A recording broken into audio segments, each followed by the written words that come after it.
that sound, hear that sound, hear that sound, hear that sound, hear that sound. That's the T getting dropped. Secret spill, truth pops, no filters, no stops. At the talking, we clock it. Grab your drink, let's sip, let's spill, let's drop in a tea. All right, T-Squad, grab your drink because this one needs patience. This isn't a conspiracy video. It's not clickbait. And it's definitely not a name-counting game without context. This is a full P.I-style breakdown of what the Epstein Files actually show, what's new, what's been confirmed, and why years later this case still refuses to close. Jeffrey Epstein was a wealthy financier who spent decades building access to powerful people across politics, royalty, tech, finance, and entertainment. By the early 2000s, law enforcement already had evidence of sexual abuse and trafficking involving underage girls. Yet in 2008, Epstein received a federal plea deal that quietly shut down deeper investigations and protected unnamed associates. That deal didn't just fail victims, it set the blueprint for everything that followed. Epstein didn't survive because he was clever. He survived because the system worked exactly as designed. Access brought protection. Money delayed accountability. Silence was rewarded. And even after conviction, Epstein wasn't exiled, he was socially rehabilitated. That matters. In recent months, the U.S. Department of Justice released millions of pages tied to Epstein, following pressure under the Epstein Files Transparency Act. These include emails, calendars, archived media clippings, internal notes, and contact logs. But instead of closure, the release caused outrage. Survivors and lawmakers say the disclosure was incomplete, poorly redacted, and in some cases actively harmful, exposing victim identities while still withholding key material. Thousands of files were briefly pulled offline, then reviewed again, fueling claims that documents are still being withheld. One of the biggest new revelations is international. Recently released files show Epstein actively tried to build connections with Russian officials and even sought a meeting with Vladimir Putin, expanding the scope of his network beyond U.S. elites. This confirms what many suspected: Epstein wasn't just socially connected. He was strategically networking at the highest levels. Now, let's address the part everyone argues about. Yes, people are named. And for some individuals, we do have exact mention counts based on index searches of the released materials. Important reminder: being mentioned does not equal guilt. Mentions include media articles, third-party references, emails, calendars, and archived material. Let's go name by name. Appears exactly 38,112 times. The overwhelming majority of these references come from media clippings and third-party mentions, not allegations. Trump has stated he cut ties with Epstein years before Epstein's final arrest and has not been charged in connection with this case. Trump's name appears 38,112 times.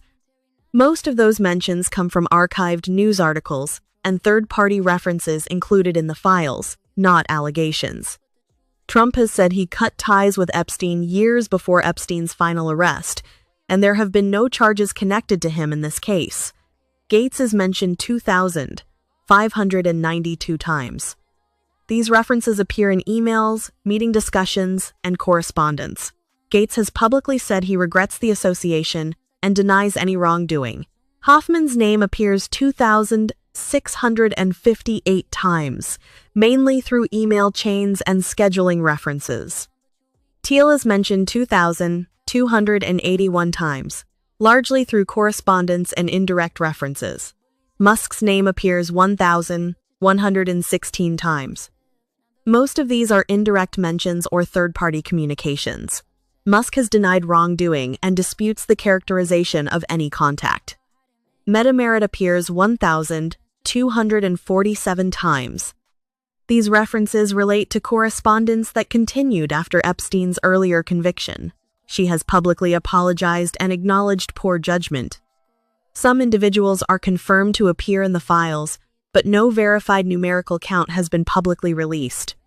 That includes Bill Clinton, who appears in travel logs, emails, and photographs; Prince Andrew, who appears in photos, witness testimony, and records; Sarah Ferguson, Richard Branson, and Ehud Barak also appear, without confirmed counts. If anyone claims an exact number for those names right now, they're guessing. A name can appear thousands of times because it's in archive news. Another might appear once in sworn testimony. What matters isn't volume. It's timing, behavior, and continued access after conviction. That's the red flag investigators actually watch. Another disturbing development. Some released files contained unredacted victim names and images, exposing survivors to renewed harm and public scrutiny. Survivors have publicly condemned the DOJ's handling of the release, calling it careless and incomplete, while lawmakers demand testimony and oversight. Newly released documents also show Epstein's legal team discussed potential cooperation with federal prosecutors shortly before his death, a fact not previously known. That revelation alone raises serious questions about what information Epstein may have held and what was lost when he died. The Epstein Files don't bring closure. They confirm patterns. Patterns of protection. Patterns of delayed accountability. Patterns of power insulating itself. This isn't about outrage. It's about understanding how this was allowed to happen for decades and why survivors are still waiting for justice. Yes, names are there. Yes, some appear a lot. And yes, the newest releases add global and political layers we didn't fully see before. But this case has never been about a scoreboard. It's about access, silence, and protection, and what happens when accountability comes too late. Like and subscribe, and keep sipping that tea.